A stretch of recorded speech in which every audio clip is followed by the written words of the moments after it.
Chapter 37. And how would such a thing come about? Mary asked, not seeing the connection between the IDL and a hostile takeover of the world by Arabs or anybody else. It's elementary, my dear wifey Pooh. As everybody knows, you are what you eat. So, when the Arabs complete this vertical swath of date palms circumventing the globe, all in the vicinity will begin eating dates. This we must circumvent, for when they ingest these dates, they will take on the customs, culture, perspective, groupthink, and worldview of the Arabs. You don't say, Ward says, his tone veritably dripping with sarcasm.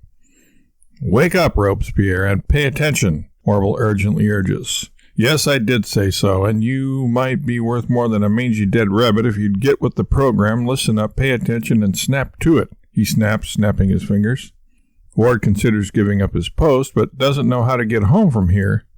And besides, even if he did, it would still be 1492, and he doesn't want to sail the ocean blue just to finally arrive home exhausted and find redskins poking around his domicile. So we have to nip their plans of inundating the world with dates in the butt, Warble explains. We will fool those fools by replacing their date palms with fig mulberry trees, the most benevolent and beloved tree of arborists everywhere. And why figs for dates, Warble? What is their specific advantage, I mean, ventures Marianne.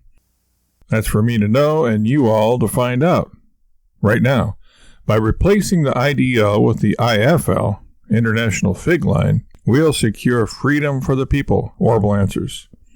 Figs for freedom? Jacques inquires. You've got it, LaRue, Warble nods. With the International Fig Line in place, people can walk around the world naked as a jaybird, or really any species of bird, as none of them are inclined to don clothing, except of course for their plumage, feeling free and easy, light and airy, comfortable and carefree. Walking around naked in public? Mary asks, eyes wide and involuntarily covering herself with her hands, although she is of course fully clothed. Sure, why not? Warble replies nonchalantly. If you happen to meet someone on the road, you simply reach over, snap off a fig leaf, or 2 or 3, depending on your size and gender, and thus provide yourself with a modicum of modesty, all that custom really calls for at that point. And think of the health benefits, Jacques interjects, getting into the spirit of the idea. That's right, LaRue, Warble agrees. Many people will walk all the way around the world stirring their stumps like nobody's business, which, of course, is beneficial to one's circulation, skin tone, regularity, and general state of mind. Exactly, concurs Jacques, surprised that Warble actually got something right for once. And that's not all, my slow-witted but finally getting the point fellow travelers, Warble goes on. By walking over and under the horizon, depending on their direction of travel, and doing both if they make a round trip of it, they will expand their figurative, no pun intended, horizons by coming into contact with people from all different countries and cultures. Thus, one person at a time, the IFL will bring about world peace. For who wants to drop a bomb, or napalm for that matter, on a friend of mine? Hey, Warble, you sort of rhymed, Mary notes. Mary, Warble answers, haven't you noticed by now that I always speak in the purest strains of majestic, divine, sublime poetry? Why, if you could see my words floating about in the air, like so many dancing lepidoptera, they would bear an uncanny resemblance to that incomparable dancing duo, Cassius Clay and Muhammad Ali. Well, Mary begins to hesitantly respond.